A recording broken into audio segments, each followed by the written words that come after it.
Does this viral TikTok mini saw work? Let's find out. So inside the box, we got some gloves.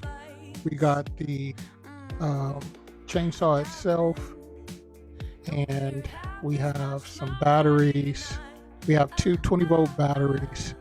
We got two extra chains, some goggles, the charger for the batteries, and even a set to change the chains.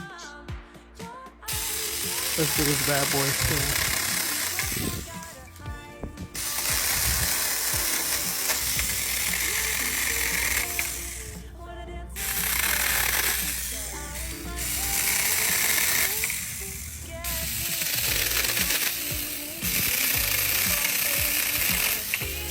Even a thicker piece of the wood was no problem with this. You see how easily it cuts through this?